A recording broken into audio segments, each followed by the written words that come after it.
இந்த அரங்கன் சன்னதியே அடியேன் அகமாகும். அரங்கனை சேவிக்க வரும் அடியேனுக்கு அறிவிப்பதற்கு? சரி, அதை விடு. நீ வருவதற்கு சற்று நேரம் முன்பு இந்த வரரங்கன் பெரிய கோவிலில் வீற்றிருக்கும் அரங்கனை அடியேனுக்கு அனந்த பத்மநாபனாகவும் திருவரங்க திவ்ய தேசத்தை திருவனந்தபுரமாகவும் மாற்றி காட்சியளிக்கச் செய்துவிட்டான். சுவாமி, அடியேன் அன்று தங்களிடம் சொல்லியது போல் தனது இனிய குரலால் அந்தந்த திவ்ய தேசத்து எம்பெருமான்களையும் நம் கண்முன்னே கொண்டு வருவது வரரங்கரின் தனிச்சிறப்பு. அது உண்மை தெய்வவாரி. சிலருக்கு குரலில் இனிமை இருக்கும், ஆனால் பக்தி பாவம் இருக்காது. ஆனால் இவனிடம் இந்த இரண்டும் குடிகொண்டுள்ளது. அதை அடியேன் இன்று உணர்ந்தேன். மேலும் இந்த வரரங்கன் அடியேனுக்கு ஒரு வேட்கையையும் உண்டு பண்ணிவிட்டான். தாங்கள் என்ன சொல்கிறீர்கள் சுவாமி? வரரங்கா, கடுவினை களையலாகும் என்ற பாசுரத்தை மட்டும் நீ இருமுறை பாடினாய். அதற்கு காரணம் என்ன? இவ்வதிசயம் அடியேனுக்கும் புரியவில்லை சுவாமி. மற்ற பாசுரங்களை ஒருமுறையே சேவித்த அடியேன் இப்பாசுரத்தின் அடிகளை மட்டும் பலமுறை சேவித்தது பகவத் சங்கல்பமே என்று தோன்றுகிறது. அப்படி அந்த பாசுர வரிகளில் அமைந்துள்ள அர்த்தம் என்ன சுவாமி? பக்தர்கள் பத்மநாபனிடம் பக்தி செய்வதற்கு அனந்த சயனபுரம் என்னும் திருவனந்தபுரம் செல்ல வேண்டும் என்பது இப்பாசுரத்தின் சாரமான பொருள். பொருள் பொதிந்த இப்பாசுரத்தால் தங்களுக்கு ஏற்பட்டுள்ள வேட்கை என்னவென்பதை நாங்கள் அறிந்து கொள்ளலாமா சுவாமி? அவசியம் அறிந்து கொள்ள வேண்டும். அது என்னவென்றால், அடியேன் விரைவில் திருவனந்தபுரம் சென்று அனந்த பத்மநாபனை சேவித்து வர வேண்டும். அந்த ஆவலே அடியேனுள் ஓங்கி நிற்கிறது. மாரநேர் நம்பி, அடியேன். மலராண்டான் சுவாமி, நீங்கள் ஒரு ஏற்பாட்டை துரிதமாக செய்ய வேண்டும். அதாவது, இனி தாமதிக்காமல் கூடிய விரைவில் அடியேன் திருவனந்தபுரம் சென்று அனந்த பத்மநாபனை தரிசிக்க வேண்டும். உத்தரவு சுவாமி. மற்றொரு முக்கியமான ஓர் அறிவிப்பை உங்கள் அனைவரின் முன்பு தெரிவிக்க ஆசைப்படுகிறேன். சொல்லுங்கள் சுவாமி. நாட்டை ஆள்பவன் அரசன், அதேபோல் சகல புவனங்களையும் ஆள்பவன் இந்த அரங்கராஜன். அந்த அரங்க அரசனையும் குழலோசை போன்ற தம் குரலோசையால் இந்த வரரங்கன் ஆண்டதால் இவர் அரசர் என்ற பொருளில் அரையர், அதாவது திருவரங்க பெருமாள் அரையர் என்றே அனைவராலும் அழைக்கப்படட்டும்.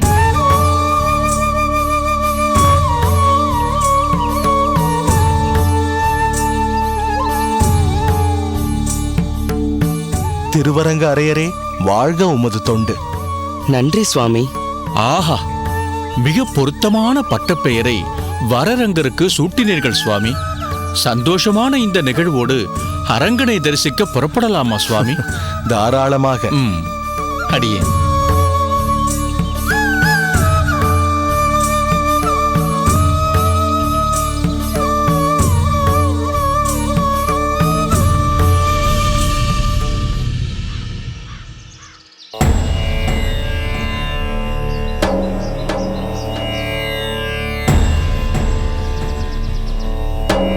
சோமயாஜி சுவாமிகளே, நமஸ்காரம். நமஸ்காரம்.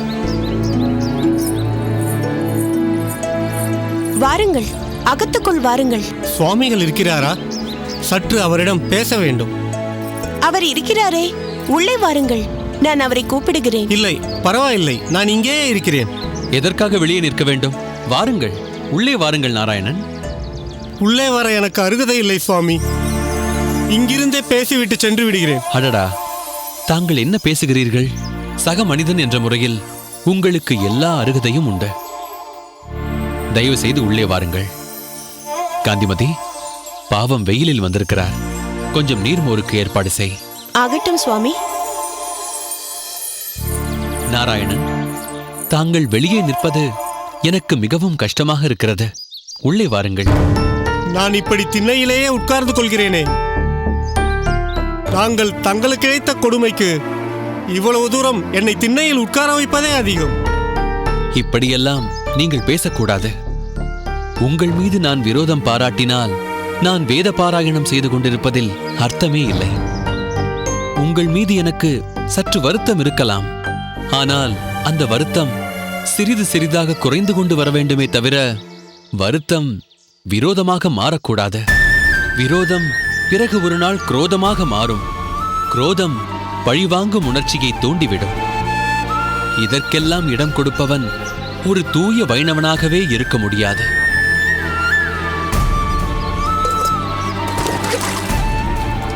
இந்தாருங்கள்.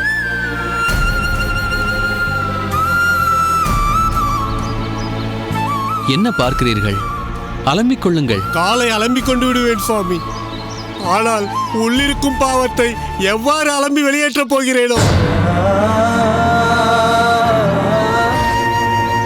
அதெல்லாம் ஒன்றுமில்லை. இந்தாருங்கள்.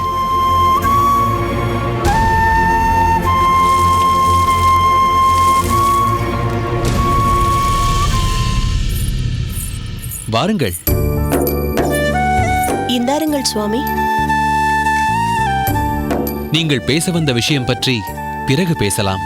முதலில் மோர் அருந்துங்கள்.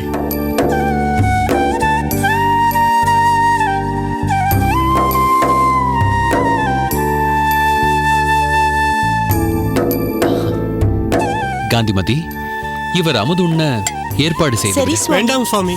ஏன்? அது பற்றி பிறகு பார்த்துக் கொள்ளலாம். நீ சென்று உன் பணியை கவனி. சரி சுவாமி. உட்காருங்கள்.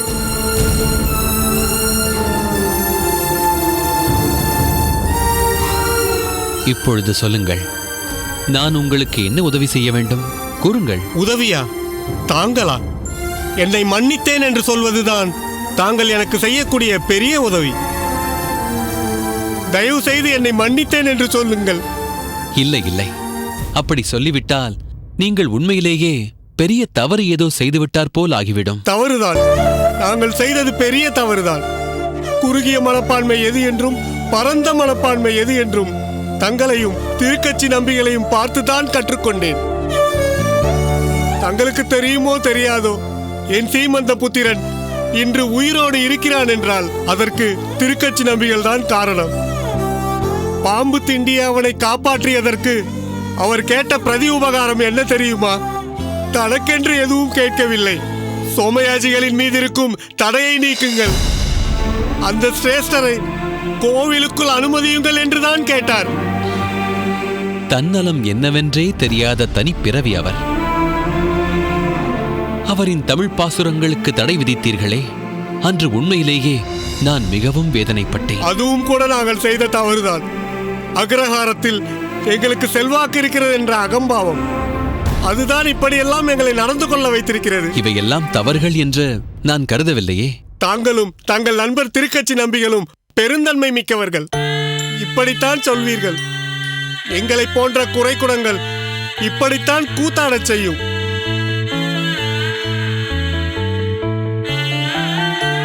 தங்கள் மீது இருக்கும் தடையை எப்படியாவது நீக்க என்னால் முடிந்த மட்டும் முயல்வேன். தயவு செய்து மன்னித்தேன் என்ற ஒரு வார்த்தையால் எனக்கு தெம்பூட்டுங்கள். சரி, அதை விடுங்கள். வாருங்கள், அமுது செய்யலாம். இந்த பாவியையா அமுது செய்ய கூப்பிடுகிறீர்கள்? வேண்டாம் சுவாமி.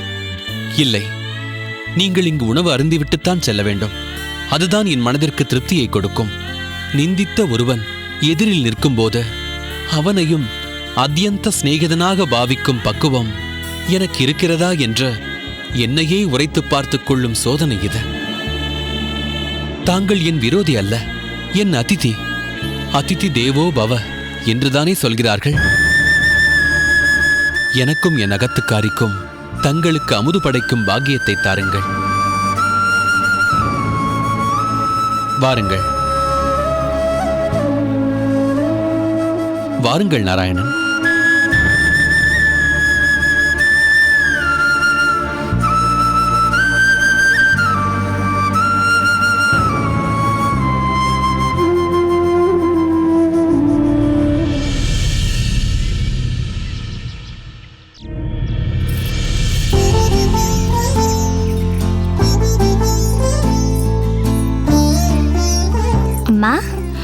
என்னடி தஞ்சா, இவ்வளவு நேரம் பக்கத்தில் தானே உட்கார்ந்திருந்தாய், திடீரென்று எங்கே போய்விட்டாய்?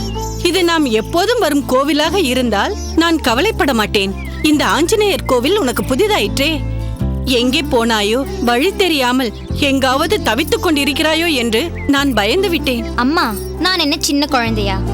மறுபடியும் ஒரு முறை ஆஞ்சநேயரை சேவிக்க வேண்டும் என்று தோன்றியது, போய்விட்டு வந்தேன்.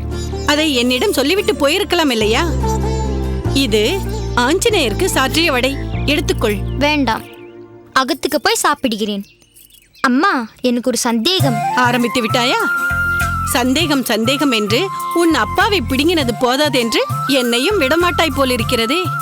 போன முறை உன் அப்பாவோடு நீ கோவிலுக்கு போன போது அவரை கேள்வி மேல் கேள்வி கேட்டு தொலைத்து எடுத்து விட்டாயாமே. அதெல்லாம் ஒன்றுமில்லை. தெரியாத விஷயங்களை கேட்டு தெரிந்து கொள்வதில் தப்பென்னமா இருக்கிறது? தப்பில்லையடி தஞ்சா. உன் கேள்விகளுக்கு எங்களுக்கு பதில் தெரிந்திருக்க வேண்டுமே, அதுதான் கவலை. சரி, போகட்டும். இப்போது உன் சந்தேகம் என்ன? ஆஞ்சநேயருக்கு துளசி மாலை, வெற்றிலை மாலை, வடை மாலை என்றெல்லாம் சார்த்துகிறார்களே, ஏன் நம்ம அதிரச மாலை சாத்த மாட்டேன் என்கிறார்கள்? சொல்லம்மா. ஏய், தத்து பித்து என்று உளராதேடி. யாராவது கேட்டால் சிரிக்கப் போகிறார்கள். ஏனடி புத்தி உனக்கு இப்படி போகிறது? அம்மா, எனக்கு அதிரசம் பிடிக்கும். அதனால் அதிரச மாலை சாற்றினால் என்ன ஆக போகிறது என்று கேட்டேன். அது தப்பா? தப்பேதான். உனக்கு பிடித்ததையெல்லாம் மாலையாக சாற்றிவிட முடியுமா? இதைத்தான் மாலையாக சாற்றலாம் என்று பழக்கத்தில் இருக்கிறது. அதைத்தான் மாலையாக சாற்றுவார்கள். வடை மாலை சாற்றி அந்த வடையை பிரசாதமாக தருகிறார்களே, அதே போல் அதிரச மாலை சாற்றினால் அதுவே எனக்கு பிரசாதமாக கிடைக்குமே என்று நினைத்தேன். அதற்கு தான் வாய்ப்பே இல்லை என்று சொல்லிவிட்டீர்களே. இருக்கிற பிரசாதத்தை சாப்பிட்டு சந்தோஷப்படேன். முறுமுறுவென்று வடை இருக்கிறதடி, சாப்பிடுகிறாயா? வேண்டாம், எனக்கு மெத்து மெத்து என்று அதிரசம் தான் வேண்டும். நீங்கள் ஏன் அகத்தில் அதிரசம் செய்ய மாட்டேன் என்கிறீர்கள்? தெரிந்தால் தானே செய்வதற்கு. எப்படியாவது கற்றுக்கொள்ளுங்களேன். ஆமாமடி, என் பெண்ணுக்கு அதிரசம் செய்து தர வேண்டும், எப்படி செய்வதென்று சொல்லித் தாருங்கள் என்று ஊர் ஊராக போய் கெஞ்சுகிறேன். அப்படியெல்லாம் உங்களுக்கு என்று சொல்லவில்லை. சரி, வேண்டாம். பாட்டி ஊரிலிருந்து வரும்பொழுது பாட்டியை செய்து தர சொல்கிறேன். மனோகரம் செய்து தருகிறேன், சாப்பிடுகிறாயா? அதென்ன மனோரதம்? மனோரதம் இல்லையடி, மனோகரம். தேன் குழலை சிறு துண்டுகளாக உடைத்து அதை வெள்ள பாகுடன் உருண்டையாக பிடிப்பது அருமையாக இருக்கும். அம்மா, நான் ஒன்று செய்கிறேன். மடப்பள்ளியில் எனக்கு பிடித்த அந்த இனிப்பு விற்கிறார்களா என்று பார்த்து கொண்டு வரட்டுமா? சரி, சீக்கிரம் வா. நீ இங்கேயே இரு, எங்கேயும் போய்விடாதே.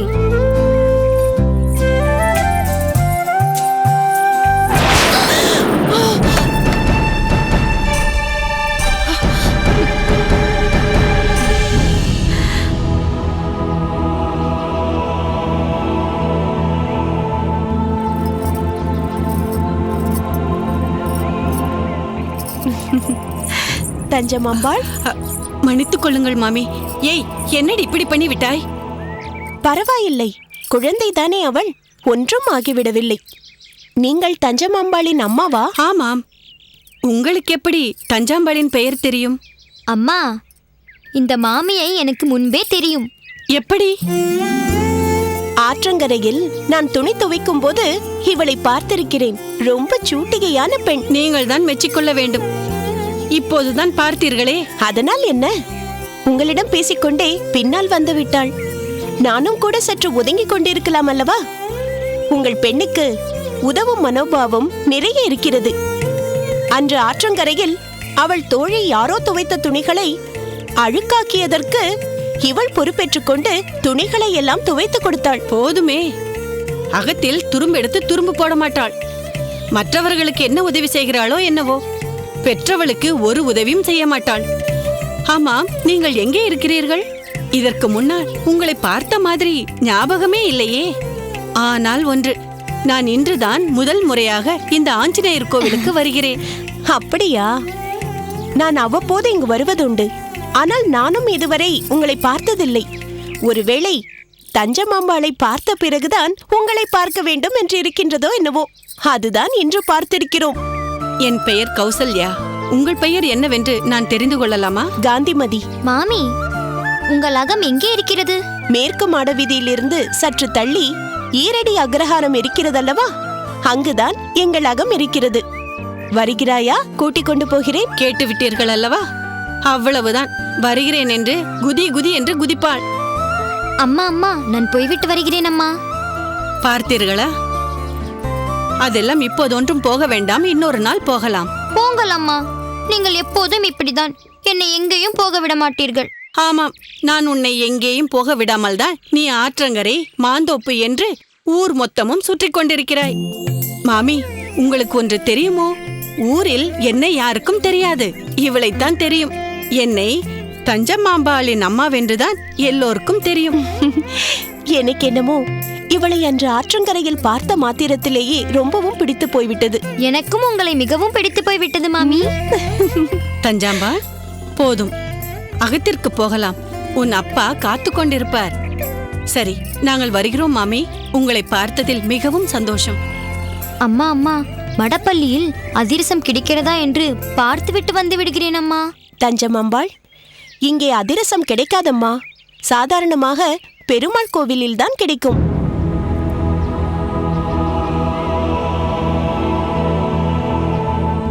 என்ன, உனக்கு அதிரசம் ரொம்ப பிடிக்குமா?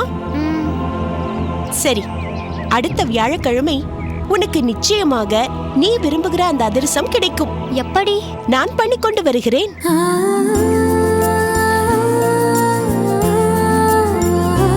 தவறாமல் அடுத்த வியாழக்கிழமை இங்கே வந்துவிடு. என்ன? சொல்லிவிட்டீர்கள் அல்லவா? இன்றிலிருந்து நாளை எண்ணிக்கொண்டே இருப்பாள். மாமி, உண்மையிலே நீங்கள் அதிரசம் பண்ணி கொண்டு வருவீர்களா? பிறகு விளையாட்டிற்கு சொன்னேன் என்று நினைக்கிறாயா? அடுத்த வியாழக்கிழமை மாமியின் கைவண்ணம் எப்படி இருக்கிறது என்று பார். ஐயோ, பார்க்க மட்டும் தான் முடியுமா?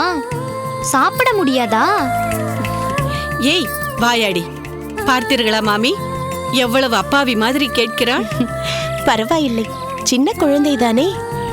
தஞ்சம்மாம்பாள், அடுத்த வியாழக்கிழமை உனக்கு அதிரச வியாழக்கிழமை, சரியா? சரி.